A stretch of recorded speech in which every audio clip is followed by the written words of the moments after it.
Joker just left city limits. The heat is on!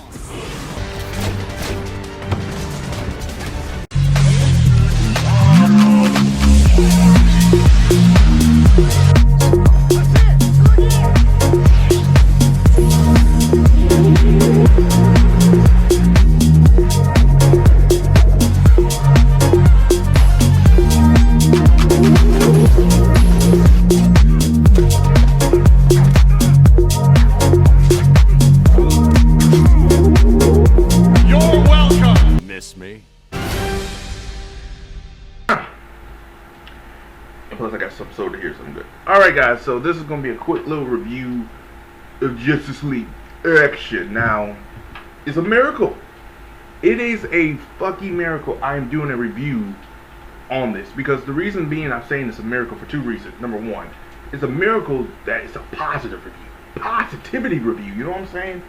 I was expecting to give this a positive review.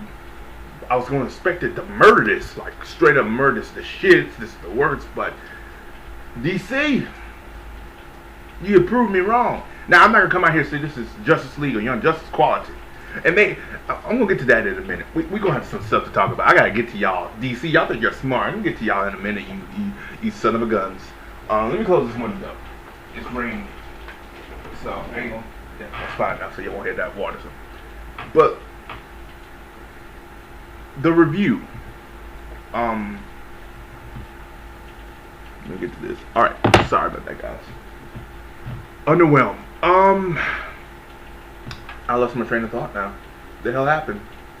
Come on, Deshaun, come on. Okay, here we go.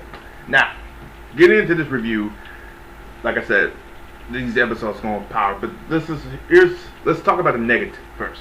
And it's gonna be in the title of this video. This show needs 22 minutes. Straight up, this show needs 22 minutes. It is abysmal how this show is suffering for 22 minutes. Let me explain. The first few episodes, good. Just good. The characters are good. The character interaction is good. Like in the title, they got a lot of action. I mean, this show is straight up action. The problem is the pacing. It doesn't have enough time to tell a cohesive story. We go straight into the action, not no background. They try to wrap it up very quickly. In the first episode, you'll understand, like, they'll wrap it up the villain very quickly with Wonder Woman with one of her powers, which is a smart idea, but also a bad idea, too, because it's like, well, come on now, it's kind of a little fast. Can we just, understand what is his agenda? What's this lava monster, episode 1? Like I said, I'm not going to really spoil it, but one of her powers they used to wrap up the plot of the character, or why, and it doesn't make a lot of sense. And you have to rewind a couple of times if you watch it. Episode 2 was more. I like episode 2 more though. Episode 2 is up my alley because you got Lobo, the main man. You have one of these Silver Age villain, like this villain. I'm not gonna say what it is, but I really wasn't fond of him. But you get to see Hawkman and Superman in action too against Lobo, and it was really good. The interaction between them was really good. Again, I'm seeing a little bit of these, like they're mixing in a lot of these pop culture references, like selfies, like you want to take pictures that last longer. So they need to step back from that. Don't go too far. Like, it's okay to go further, but not that far. Just take a step back from that. The fourth thing, in the other episode, we got to see the nuclear. This is more, the third episode centered more around Firestorm and his powers, and more with these other villains. I think from the Silver Age or Golden Age. I'm not too sure. Correct me if I'm wrong down below. But yeah, and interesting characters. But again, I didn't like that episode. Number 2 was the best one. But by what I said though, this show suffers from not having that 22 minutes or that extra 11 minute, combining those things together so they could tell a cohesive story. It is pretty. Some of these episodes you say to yourself, wow, if this had 22 minutes, or if this had extra 11 minutes, or what if they had the extra 11 minutes. This show suffers from not having that extra time. What can you compare the show? This is Batman Brave and the Bold, ladies and gentlemen. This is Batman Brave and the Bold at its finest. Okay? The problem with it though, the animation suffers a little bit more. It's subpar compared to Batman Brave and the Bold. I'm not gonna compare it to Justice League or Young Justice animation. That's quality right there. That's up there with anime, for God's fucking sakes. This one, it's I compared it to Batman Brave the Bold, and Brave the Bold wins. And it's I can't compare it to Beware of Batman, but you know, Beware of anything's better than that cloaky CGI animation. Sorry, just that it doesn't work.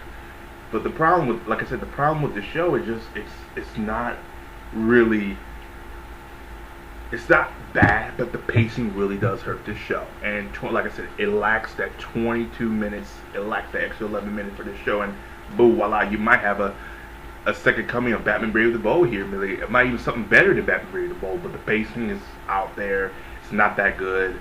The animation at times can be very bad, and that's what really threw me off earlier this year when I saw that post. I said, "Oh no, this ain't gonna be good."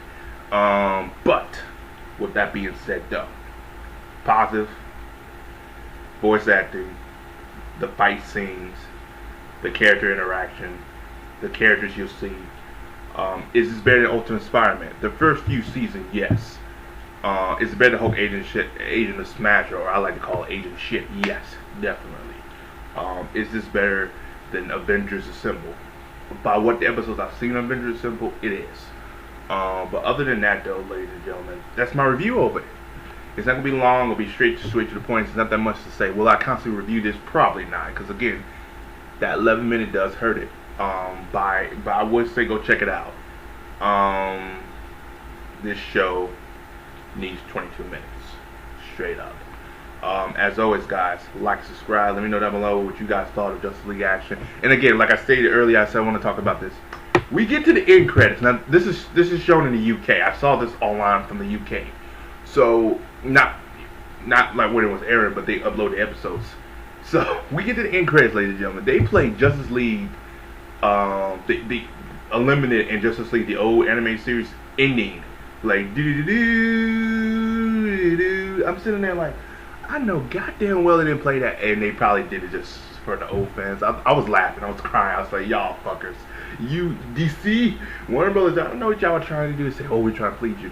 But I will say, this was actually one of the surprising shows of this year for me. I thought I was going to run on this. I was like, this show fucking sucks, this is this. But that Cartoon Network, that 11-minute format needs to go. It needs to go. I mean, there's a lot of shows suffering today because that 11-minute format is not really helping them. You can't really tell a story. You got to tell a story with some of these cartoons.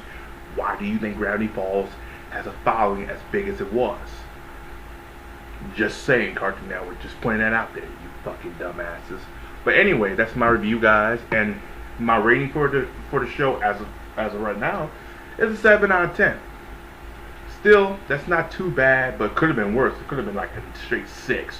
But it is better than Ultimate Spider-Man. It is better than Avengers Assemble. The first few seasons of Ultimate Spider-Man. Ultimate Spider-Man has gotten a little bit better. But they got to be very careful next year when that new Spider-Man anime series come out. They got to be very careful, because I have a funny feeling that Spider-Man series might be another Spectacular Spider-Man or Spider-Man the animated series, the old one. Because I think Marvel's not going to go that whole funny route with Spider-Man no more. I don't think so. I think they're done with that, which is good. But as always, guys, 7 out of 10, pretty good. Check it out. As always, peace. Have a good day. I'll talk to you later.